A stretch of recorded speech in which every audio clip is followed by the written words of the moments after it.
Oh, I think it's happening. I think the magic internet machine is working. Hey everybody, welcome back. It's time for another Hoff Time report, and I am your host, President of the Idaho Freedom Foundation, Wayne Hoffman, and we're joined today by Priscilla Giddings, who is a candidate for Lieutenant Governor, in addition to being a state representative from District 7, which is kind of the big mass of land in the middle of the state that includes Idaho County. Welcome to the program. Good evening, Wayne. Thank you. So you're on the campaign trail. I've seen you at quite a few events. How are things going? It's going really well. I'm literally covering every square inch of the state. There's a huge groundswell. People know that something's not right, and they just want to hear the truth. They want to hear the facts. They want to hear about government corruption. They want to know about election integrity problems that we do have in Idaho. And then they also want to know, what the heck does a lieutenant governor do? And so I've been out explaining that to a lot of people. We've raised a lot of money. We're trying to use that money to get information to voters who are not super engaged or following closely Idaho politics. And we're just full speed ahead, just a few more weeks left in the race. And so every vote counts. We've got a busy weekend ahead of us. I'm headed to Salmon and then over to Idaho Falls. And so we're in it to win it, Wayne. Now, to be clear, there's so many things that you touched on. We have invited, and we're going to keep inviting Scott Bedke to be on the program because I think it's fair to hear from him as well. You mentioned you said you used a word very very quickly off the bat, which is corruption. And I was going to ask you about that because you mentioned it, and I saw it in a letter that you wrote. But to what degree is corruption an issue in Boise? I'm afraid it's worse than a lot of people realize. People know that there's something wrong, but they think it's more at the national level. And the reality is it's infiltrated even here in Idaho. So I would say the biggest way to pinpoint it, other than talking about the good old boy network, is when we have government agencies and then elected officials who are not enforcing the rule of law. I think that's where we get into corruption, because now there's this parallel standard for people who think that they're above the law. And then that's where you have this more backroom dealings, more corruption going on. So on the campaign trail, when we're going to these Lincoln Days, almost every county has a Lincoln Day event, and that's, you get 1 to 3 minutes to be able to share with locals what you stand for. And one of the first things I say is, as your next lieutenant governor, I am going to be an ambassador for America First principles, but also I'm going to continue to expose corruption. And that's one of the things that I think I did well in the legislature, is that conservatives were outnumbered, and a lot of progressive policies were forced through the legislature because we were just outnumbered. And so I found through my newsletters and with my constituent base, is I just had to expose the corruption and what is government doing to get more Idahoans to be aware, and to get them engaged in the political process. So, what does this corruption look like, though? I mean, give me an example of what you would describe as corruption. Well, we could probably start with the internal ethics investigations is one example, where my opponent initiated an internal investigation against another conservative legislator, and then against myself, or against me, and spent more than $100,000 just in the situation against me. And $64,000 of that taxpayer money went to a legal firm that has donated to his campaign in the past. So, where you have this giving money to your friends, using taxpayer money to give it to your friends, to make your friends rich. And that's an example of corruption. Prior to the ethics debacle, did you feel that way that the state government, state legislature was corrupt? You know, I found that it wasn't operating as well as it could. We have a lot of, let's say, people who are serving um, in state government, right? We have 25,000 employees, and a lot of them are related. And a lot of them try to hook up deals for those that are their friends. You can see it with the impact that the special interest groups, lobby groups, there's nearly 400 paid lobbyists in Boise and representing multinational companies. Another example of that would be like the Facebook deal, where they pushed a bill through the legislature on a Friday evening when a whole bunch of conservatives weren't there to give tax incentives for Facebook, now Meta, to build a data center. Those are the types of things that was a couple years ago, and they continue to do those things. Like this year they did a similar thing for a semiconductor facility, so it was the Micron bill. Those things are not healthy for government. Taxpayers shouldn't be providing special perks for crony capitalism. Yeah, I've been watching this for a long time too, and I think I need to write about this a bit more. But it looks as if, for example, you have the Take Back Idaho crowd, the ones that want to, and the question that keeps coming up is what do they want to take Idaho back to? And I don't want to overstate this, but it seems as if they want to take it back to the days when people didn't call out this stuff, when the crony deals just kind of passed and everybody just winked and nodded and said, "Oh, it's a Republican legislature. Don't worry your pretty little head about what's going on in Boise."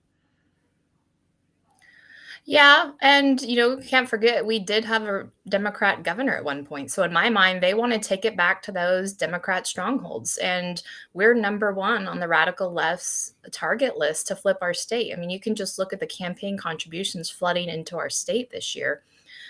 When you have Big Pharma and Pfizer supporting my opponent, this isn't just about good old conservative Idaho values. This is kind of that corporatocracy moving into fascism, really, where they have more control than the people. So that's why this election is the most important for the future of Idahoans. And it's just my prayer that enough people wake up and get out to the polls and vote on May 17th.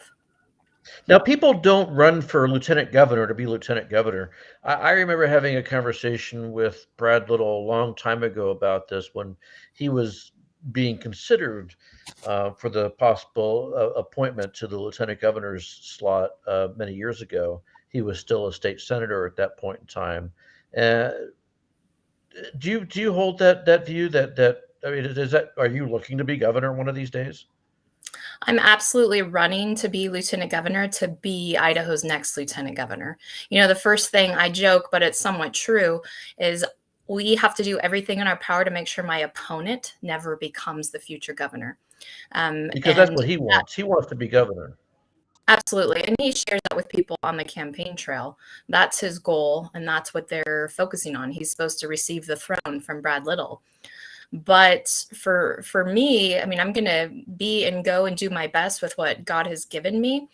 And what I have seen in the last 2 years, but before also, is that we have an executive branch that is not enforcing the rule of law. And therefore, we need to jump into the executive branch to make sure that citizens have a liaison and that the rule is followed, the rule of law is followed. And so while as lieutenant governor, you don't have a lot of authority, I think there's huge opportunity from that platform to expose corruption, but also to hold executive agencies accountable. In our Constitution, it's allowed 20, our government's allowed 20 agencies in the executive branch, but they've spawned. And we've had executive orders from governors. Now we have more than 220 state boards, agencies, commissions, and they're only responsible to the governor. And so I think as a lieutenant governor, there's huge opportunity there to step into those agencies, get a briefing on what's working, what's not working, how do we make things better, and then expose what's where they need to improve to the public so that the people know, and have accurate representation in government. So I would enjoy that job, Wayne, and I would be happy to stay lieutenant governor as long as I need to be. But I'm also very well aware that the second provision in the Constitution is you have to act as the governor when the governor is out of the state, or cannot fulfill the Well, role. And so your job is if to you remain. don't believe Lawrence Wasden, that is, who Yeah. decided that for the first time ever, that's not a thing. The Constitution is very explicit about who the governor is and when the governor has that responsibility. Another example Uh, how we have a broken executive branch and we need fresh leadership. they just do whatever. Yeah. So take us back to a little bit about. I was at, and you and I were both at the Boise County Lincoln Day, and there was a guy there. I don't remember his name, to be honest with you. I'm a little embarrassed because he's also running for lieutenant governor, not running a real campaign. You probably know his name, but I can't think of it. But in any event, he got up on the stage and he said, "Well, the role of the lieutenant governor is to do whatever the governor wants." And that of course is not true. Although I think historically there has been some of that where the governor gives the lieutenant governor certain responsibilities.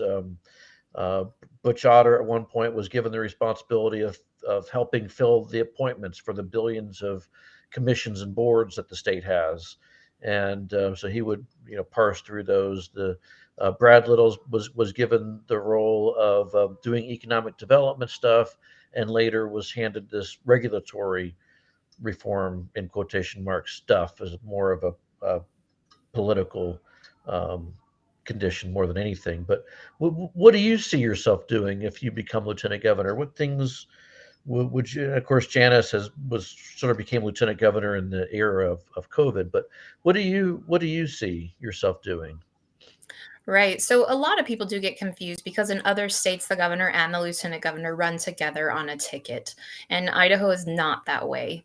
And so, this idea that the governor and the lieutenant governor relationship is like a military chain of command is completely false. And I've had a lot of Idahoans think that that's true. And so, that's one of the reasons why I try to explain that is that the role of lieutenant governor nowhere in the Constitution or in the state law does it say you're just supposed to do what the governor says.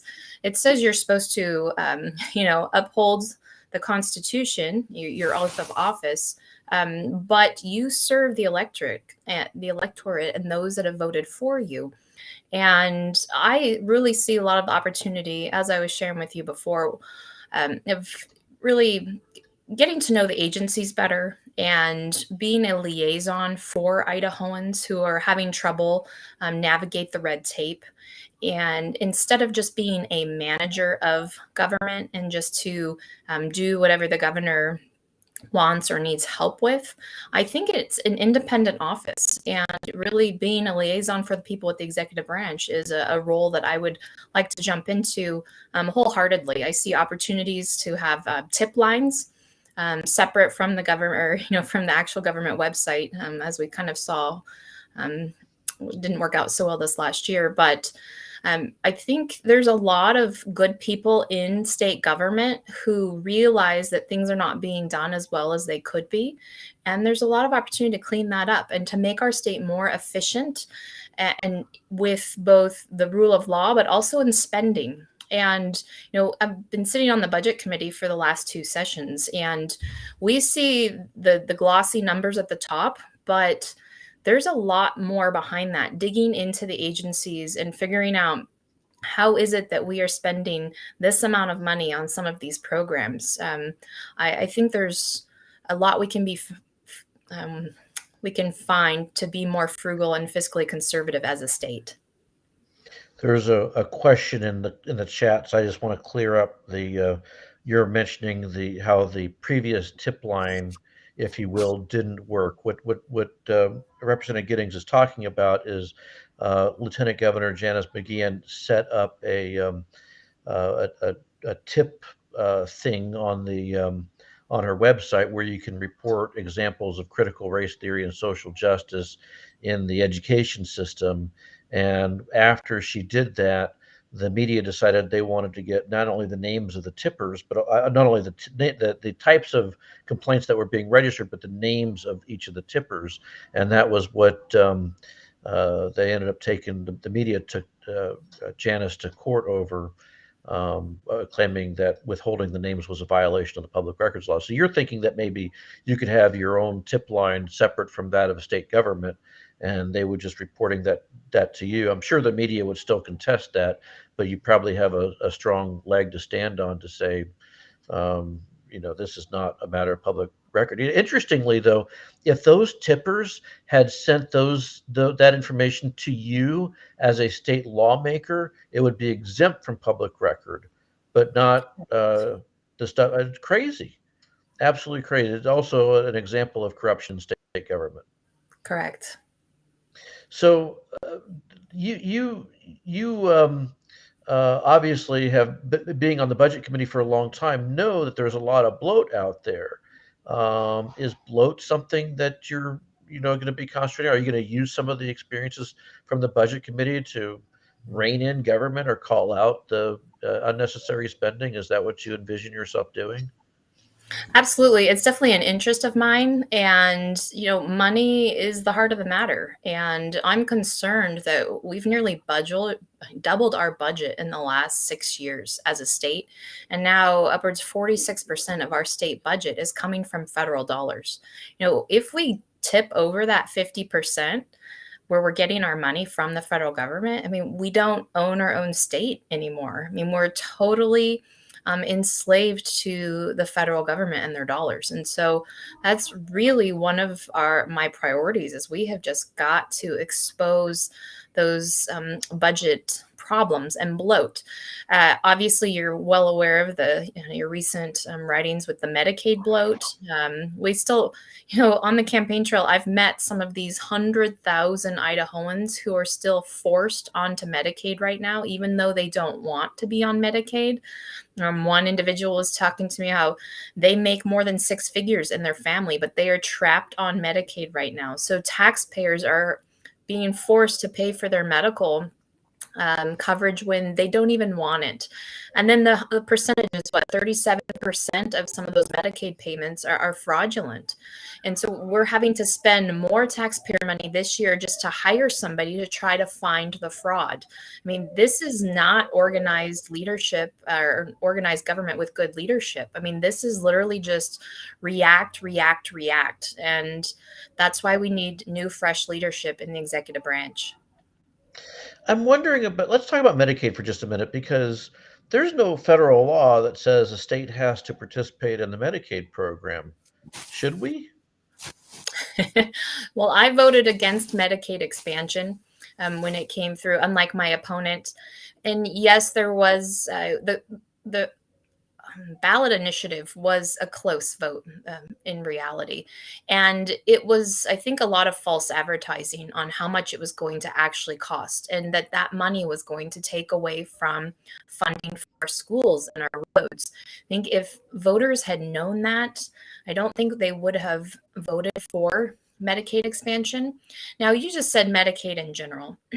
I I do believe there is a role for Medicaid. I have a sister-in-law who has MS and is severely confined, and she depends on Medicaid. I have an old former neighbor who has two severely disabled children, and they really do need Medicaid. And I think we as a Christian nation want to support those that are in need and need medical care. However, with Medicaid expansion, we have jumped into a whole new paradigm of where taxpayers are providing free healthcare for able-bodied adults, college students. I mean, that is not sustainable. And so there's absolutely, it will take legislation to change that and fix that. But in the meantime, I think there's still opportunity to identify some of the bloat, the fraudulent payments, and make sure that we're as fiscally responsible as we can be. But isn't there something else that's going on here where, okay, so we've got Medicaid, and I understand that there are people who are dependent on those programs and perhaps are legitimately receiving those services, but aren't we also displacing churches and charities and good, caring neighbors. When it comes to helping people out, now you don't go to a charity, you don't go to your church and ask for help. You ask the government for help, and it's gotten to be now where able-bodied childless adults are on the system, and before you know it, you're going to have everybody on. It's just it's a like boiling the frog. You don't even notice the water's gotten hot and now it's boiling. Yeah, and the same is true for food, food stamps and um, wages, even housing. During the whole COVID situation, we've seen a complete switch over to government dependence for everything, and we have got to back away from that. And it's going to be tricky to back out of it. So it's important that we continue to educate Idahoans so that they understand our current trajectory is unsustainable. Do you think that Idahoans understand that, or do you think that there's still a steep learning curve? I think there's still a steep learning curve, honestly. I think a lot of the informed voters understand that, but I'm still surprised how many Idahoans are watching the local news and really do believe it. And I think we lost our local news probably about 2.5, 3 years ago. And this is a full on attack to get rid of our constitutional republic and to switch over to a European socialist style government. And until it starts to hurt people at home more, I'm afraid we have a lot of people who don't understand that. And then if you want to, when you're trying to measure, I try to look at voters, and like in this Republican primary, we're only going to have about 200,000 Republicans vote, and not to mention the tens of thousands of Democrats who've transferred over to register as Republicans to vote to try to get the more liberal candidate to win. We just compared numbers from September. So it was the last 6, 7 months, we've had 18,000 individuals change their voter registration, change their party specifically. So there's a lot of informed people out there that are intentionally trying to impact policy. Close to 10% of the electorate could be a pretty big influence on the outcome. Yeah, but yet we had 550,000 Idahoans vote for Donald Trump. And the best thing Donald Trump has done is to wake up people so that they recognize that we have, fake news, and we have international companies that are usurping the rule of law. And so I'm hoping that those Trump voters will show up and vote on May 17th, because that is the deciding factor for Idaho. How much did the leftism of the media going back 2 years factor into your decision not to participate in the planned television debates? Yeah, I would say pretty strongly. I remember watching the Idaho Public Television Lieutenant Governor debate almost 4 years ago. But in my last few years in the legislature and on the budget committee, I have learned a lot more. First of all, the Idaho Public Television shouldn't be called public at all. 2/3 of their budget comes from private donors who are primarily leftists.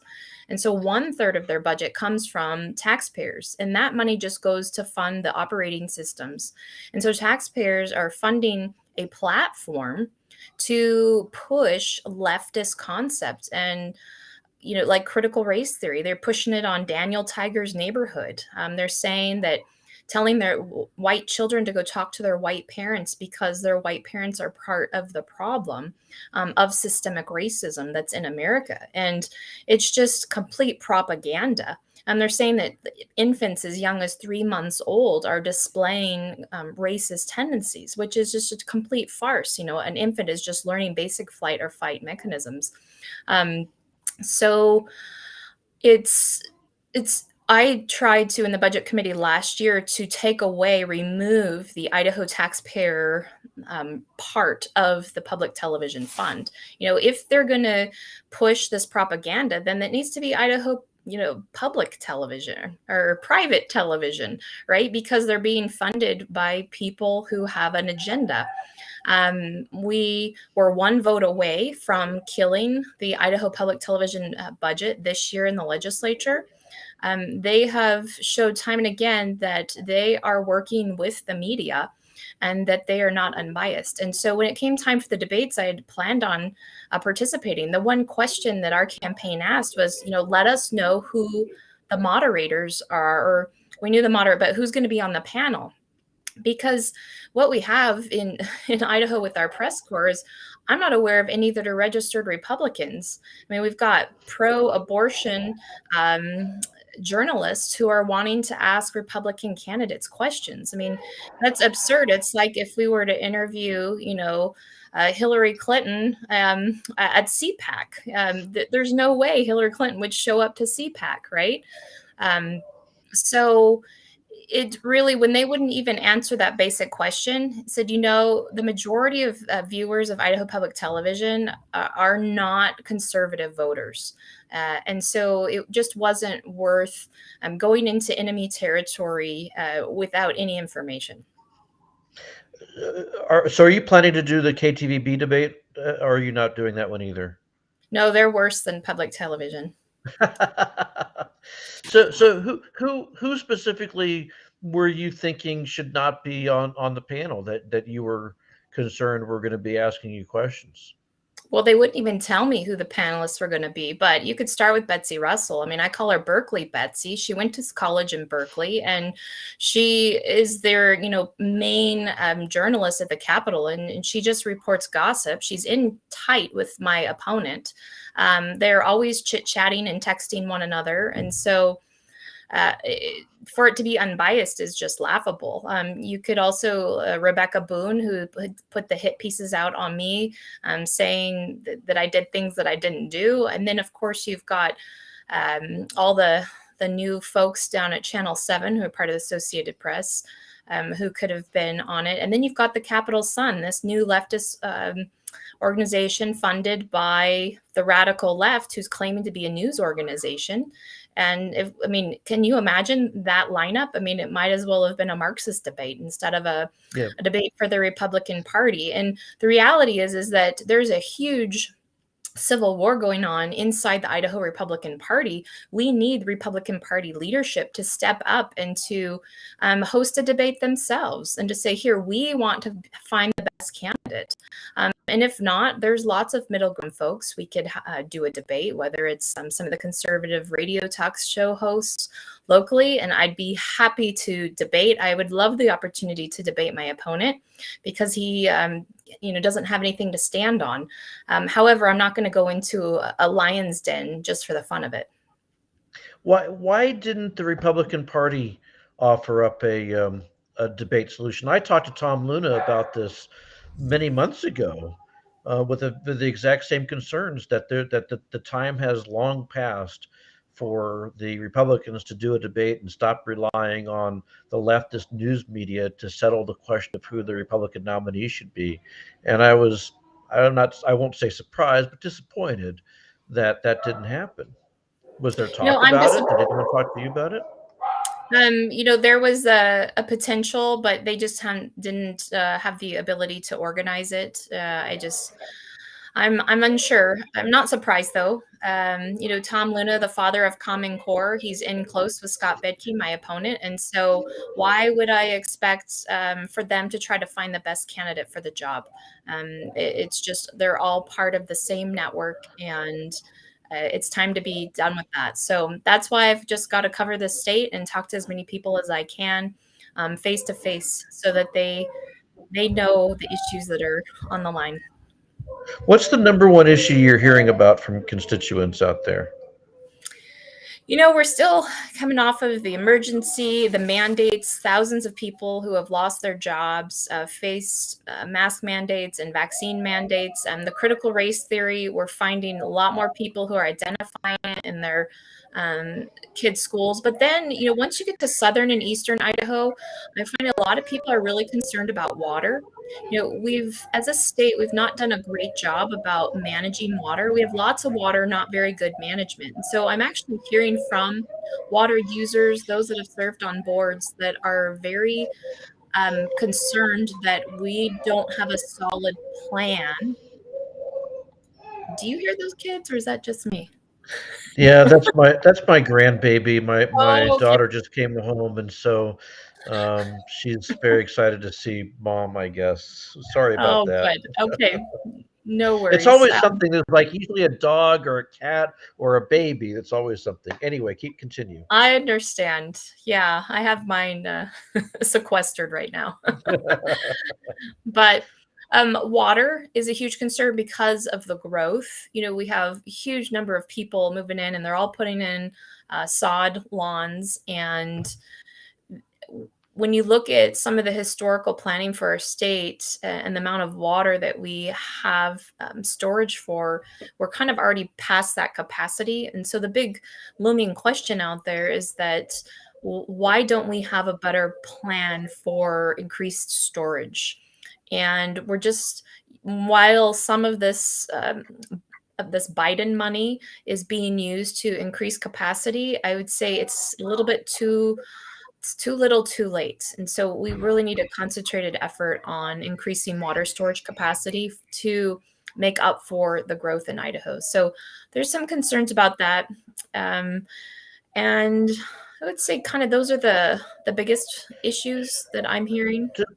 Does Scott Bedke have a leg up on you on water issues? Boy, that baby really is crying. That's a lot of crying. Sorry about that. Does Scott Bedke have a leg up on you on water issues because he's known for negotiating water deals, or is he or the water or is his lack of leadership on water part of the reason why we have a water problem? I think you hit the target there, Wayne. You know, he boasts about dealing with the federal government on a water rights issue for himself and his cows and those allotments with the BLM. That's a very small portion of our water issues statewide. And I would say he has not been active on other aspects of water issues. And that's what I'm hearing from the farmers and property owners when it comes to their water rights. And so I don't think there's any leg up at all. I think really we just need leadership, proactive leadership in all these different areas. And that's one thing that he's definitely not. He's very laissez-faire, sit back and let government do what's government's going to do. And he just does, he never takes the bull by the horns. And we are in a time where we need somebody who's going to act. It's interesting because I had a conversation with Scott at the Kootenai County Republican Lincoln Day a couple months ago, and I was just trying to be nice, and I went up to him and I said, I found an old newspaper article from 1997 that I had written, and I think that was the first time I had quoted you or talked to you, and I was just trying to make conversations like, hey, we have a history, you go way back. And he points at me and he says, "Yeah, and I was the guy fighting the federal government in 1997, fighting for fighting on public lands and fighting on water issues, and now you guys declare that I'm a rhino." And my response to that, and I just wanted to kind of dive into this a little bit, is yeah, you've been working on water and lands issues for many years, but the question is who is best positioned to protect liberty? And Mm. I don't know, maybe you're good on water and land issues, but as I talk to folks, there are folks who are even questioning that narrative that maybe he's not so great on. I'd love to chat with him about this because I want to know what exactly he has done on water and lands issues that we should all be so excited about. Because as far as I can tell, the state is still two-thirds controlled by the federal government. I don't think that's gotten any better over the years. Yeah, he has all talking points and no details. And sadly, that there's no depth of character or leadership there. I mean, is there some value to the fact that he and others have worked on the good neighbor policy that he and Crapo and Risch and Little and Otter before him were so proud of, or is that just all smoke and mirrors? It is interesting. My experience in the legislature, 6 years, a lot of times, a conservative legislator will have a good idea. And then one of the bright, shining stars of the establishment will take that idea, put their name on it, and run the legislation. And so I have quickly found that you can't really attribute a policy change to somebody's actual leadership. Um, because it's usually a group work, and a lot of our state agencies who've put a lot of work into this. That specifically, when you're talking Good Neighbor Authority, I mean that's been in the works for years, decades, right? So I wouldn't be quick to give one individual credit. But it doesn't really do. I mean, it's not as if you have control over your land. You're not mining. You're not doing timber. You're not extracting the natural. You're not creating jobs. I mean, there's so much land in Idaho is locked up, and it's just fascinating to me. All this land's locked up, and we're talking about how expensive housing is.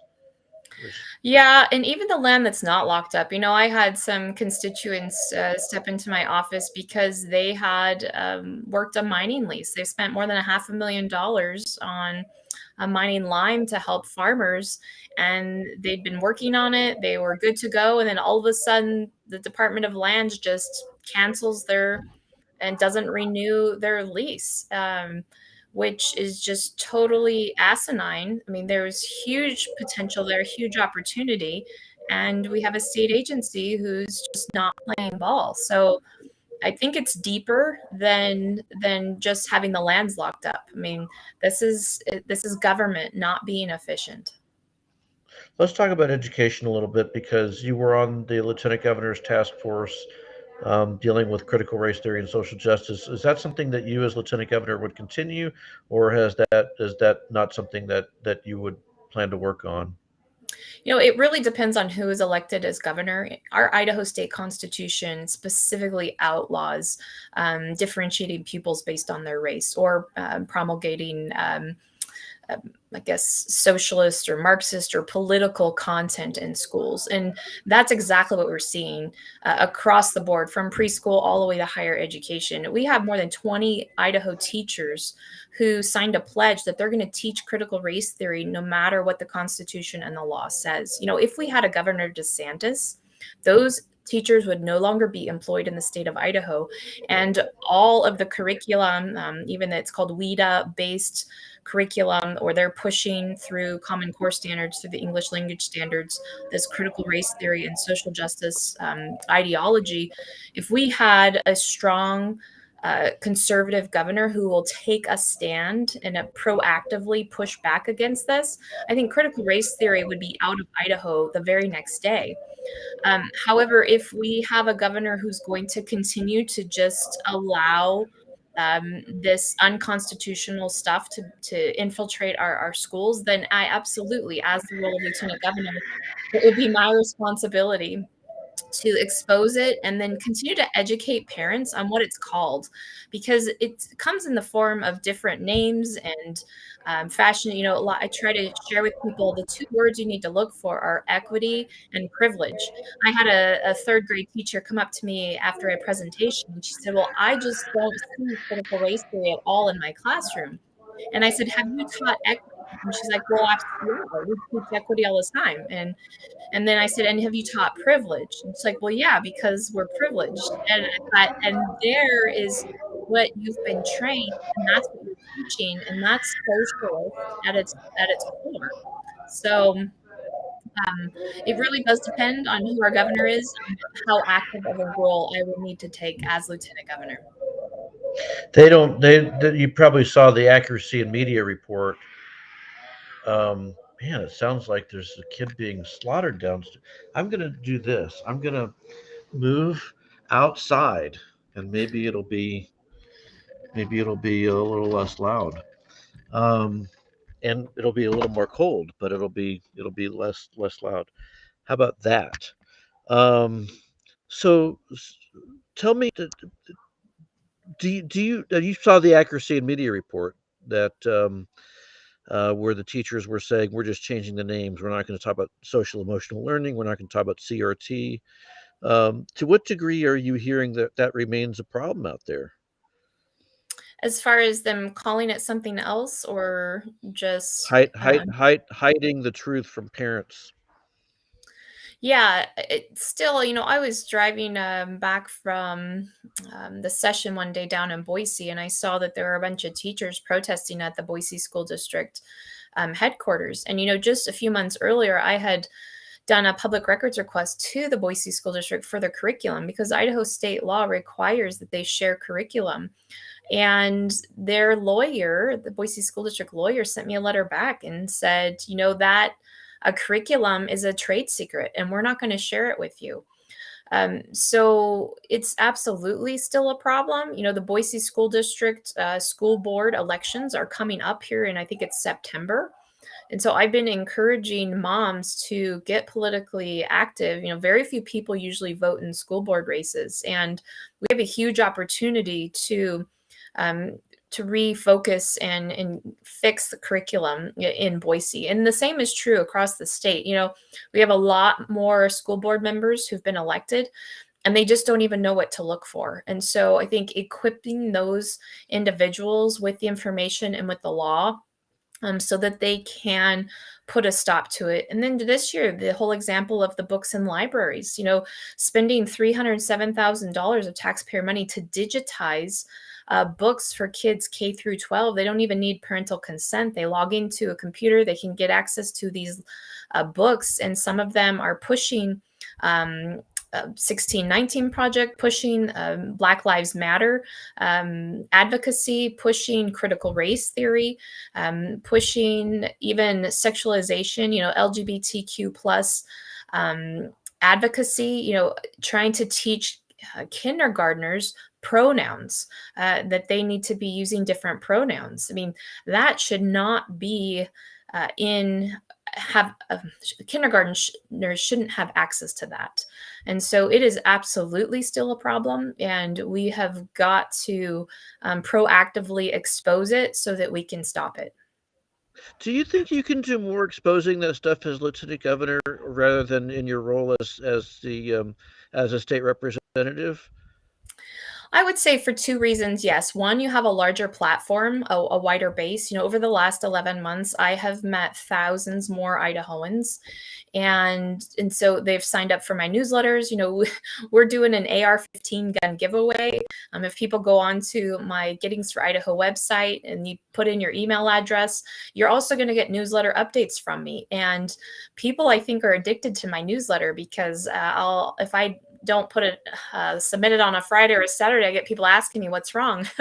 So I would have a larger platform to educate more Idahoans as the next lieutenant governor, but also you tap into more national allies and get more support from other conservative legislators and I would say lieutenant governors in other states.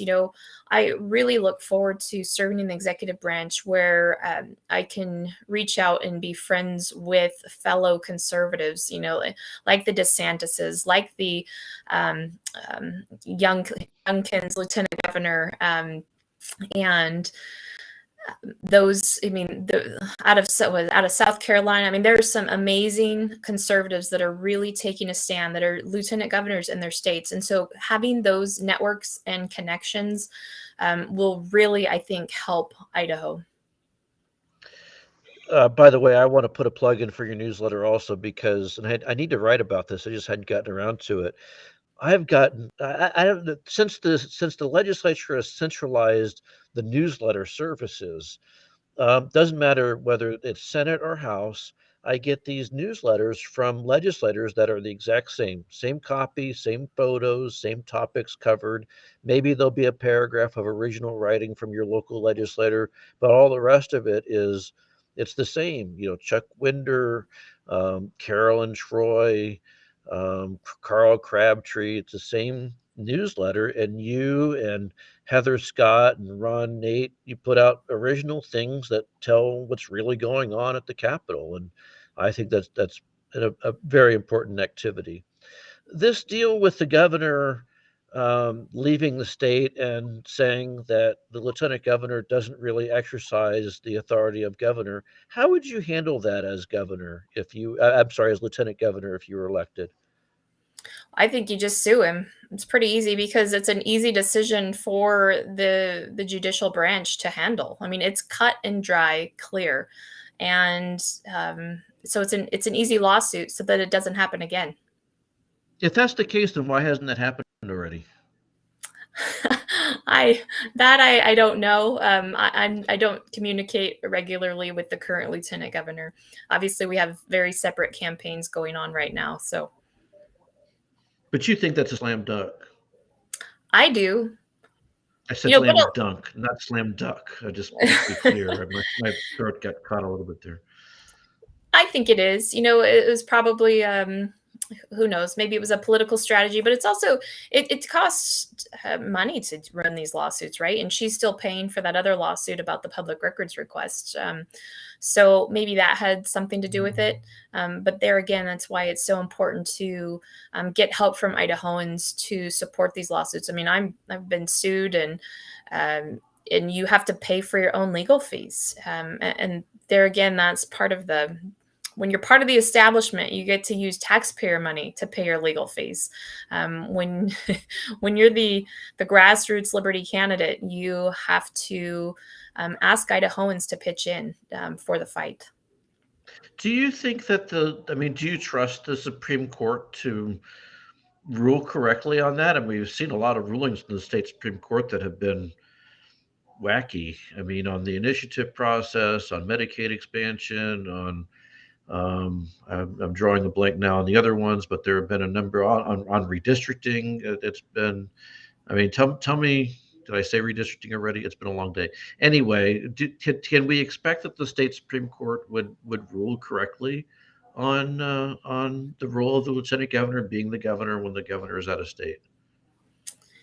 You know, it feels like that one's pretty cut and dry that they would hit it right, but you're right. They're have a bad batting average. And so but you can't let that stop you from pursuing the rule of law and justice. And so I think honestly that I'll throw this one back at you, Wayne. I think if we can continue to grow your network, that we need a Idaho Freedom Foundation for the judicial branch. We need a judicial index, I and I know. think we need, serious fundraising from donors. You need to hire, one or two more staff and to focus on the judicial branch, and we can just start exposing them for the activists that they are here in Idaho.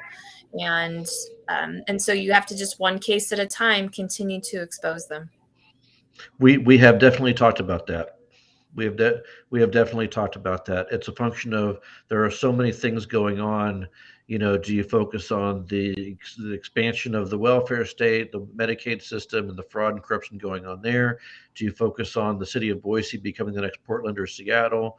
But judiciary is definitely very high on the list because I mean, we thought that. I mean, everybody said to me, "Oh, there's no way the Supreme Court is going to accept those redistricting maps because if you read the statutes and you read the previous court rulings, there's no way they can uphold those maps." And they figured out a way to do it. Yeah.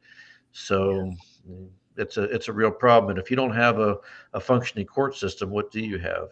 Talk a little bit about the other role of the lieutenant governor, which is presiding over the Senate. And it seems as if there's almost, I mean, at least in the past, the lieutenant governor had the ability to assign bills to committees. But now that's been taken away from her. What do you see yourself doing in that role, presiding over the state Senate? It's I'd say it's pretty mundane aspect of the job. It's just running through the regular order of business, getting through bills and debates. And you're right, they have a super majority of establishment over there, and so they've removed any potential power from the lieutenant governor. So really, the job is just to run a tight ship. And with my experience as a military officer and as a combat pilot, I know the importance of attention to detail and running through normal business in the legislature. So, I don't know that there's any reason to fight with them at all. I mean, you can't undo any of that, and so it's just forward Harch, and then continue to be an advocate for conservative ideals, because you do get to vote in the case of a tie. And so if we have a good May 17th primary and we get a lot of conservative senators over there, it could make for some interesting votes. You think that there'd be more of an opportunity for the lieutenant governor to play a role in the process if you have more conservatives elected? Yes, because now you're able to, I think, help negotiate, and also I think I would probably, one of the examples this year was when a senator tried to make a motion and she was shut down by the establishment leadership. And um, I think there's probably some presiding tactics that could have helped alleviate that problem, that I would definitely look into. You're speaking of the incident in which Senator Zito was trying to explain her vote to send the income tax bill to the amending calendar, because the Senate GOP caucus had put out a press release saying that she had tried to raise taxes along with the seven other Democrats, which was patently untrue. And so she tried to address that issue, and the Senate leadership told her that she had to basically, they stopped her from making her case. Oh yeah, I mean, just I would say it just goes around against the rules. Like you're supposed to be given a minute, right, to speak, and they just shut her down. So it's unfortunate, the lack of respect inside the legislature, but I think with fresh leadership that we can get some new perspective. The stuff we're talking about here, you don't read in the press.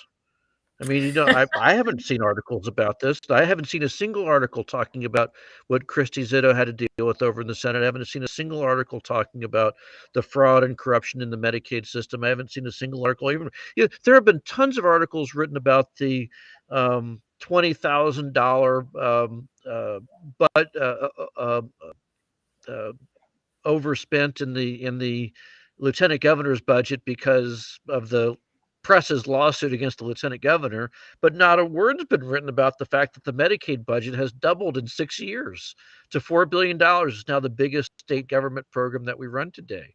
It's just fascinating that hearing this stuff, hearing you talk about this, it's like we're in a totally different world than what the rest of the state and particularly the press corps see every day. The readership of the newspaper, the viewers of the TV, they're not hearing any of this. Yeah, legacy media is part of the enemy, and that's why we just have to use platforms like this. Appreciate you putting out information to viewers so that we can hear other aspects of what's going on. Glad to do this. We're closing in on an hour. Any closing thoughts that you have about the campaign or things that we haven't talked about that we need to cover? There's so much to talk about, Wayne. One of the big things I brag about is just the amount of support that we've gotten from thousands of Idahoans and people who really care about our state and nation. And I haven't taken money from any of these lobby groups, nothing from Pfizer or Pharma. Like they're flooding money into my opponent. But we're still a few weeks away from the deadline. The attacks are starting to heat up. And so definitely continue to need everybody's support. We're down to the point of our lives, our honor, and our fortune, right? Um, and we need all hands on deck. So definitely, we're putting together a poll watchers list this week. We're going to try to be watching the polls in every county across the state. So if anybody's able and willing and wants to help with that, please let me know. And Do yeah, you worried it's about do you worry about election shenanigans that cost you the race? Yeah, I absolutely am concerned. The more we've dug into it, I'm just We thankfully I got a bill passed this last session about identifying dead individuals who are on the registrar, and we got that information 2 weeks ago. We compared it to the current registrar file, and we found 900 deceased individuals who are still on the current voter registration file. And it's state law that clerks are supposed to remove those individuals within 30 days of them passing away. So we have clerks that are not doing their job, is what we identified, and that's concerning. Even with my poll watching situation, in the law, it specifically says that poll watchers can watch any part of the election and be at the central counting location until they're done with their job. And we have clerks saying you can't do that. You've got to leave at 8 p.m. You can't watch the signature verification process. And so I've had to be coordinating with the Secretary of State's office to have the Secretary of State enforce Idaho law. So that's all the more reason why we need watchers who are there and holding people accountable to the law, and then identifying it and be witnesses. If we do have to take this election to court, we need witnesses who can share what's really going on. And that's just with the dead people. We found 20 individuals who voted in multiple states, 20 people just in Meridian who had voted 4 months after they'd moved, which is let's see, 4 months after they moved. Yeah, moved totally out of the area, and they're still voting. And those votes went into the box. They got counted. And so we're preemptively scrubbing the file, the voter list, to make sure that those who have moved are not going to receive ballots, absentee ballots. But it's a full-time job right now, and it's surprising that we're having to do this here in Idaho. But this really could be the most important election. So, Well, Priscilla Giddings, thank you for being on the program. It's great to have you again. We've asked for Scott Bedke to be on. I would love to talk with him to answer some of the things that you've said. So hopefully that'll happen, and hopefully there will be a venue a fair venue where you can have a debate. Because contrary to what the media is reporting, I don't think you're declining the public television and the KTV debates are anti-debate. They're anti-leftist news media. And so just to reiterate that, if people are out there saying, oh, Priscilla won't debate, you heard her right here. She definitely wants to debate. She just doesn't want to be in a forum where the left gets to decide the questions and, gets their leftist issues to be front and center. So, yeah, absolutely. I think if all your viewers and listeners can, I think, drop Kevin Miller a line. Let's get Kevin Miller to host a debate. I think he'd be great. Kevin's a good one. Nate Shellman. Yep. There are plenty of people. There are some folks up. Barbara Carpenter up in North Idaho does a really good job. I think she'd be wonderful to have. Anyway, there are a lot of different venues now, and anybody can create a podcast and do what I'm doing and hold interviews and ask questions. So it shouldn't be terribly difficult to do it. But again, thank you for being on the program, and keep at it. We'll see Thank you around. you. Good night. All right. Take care. Good night.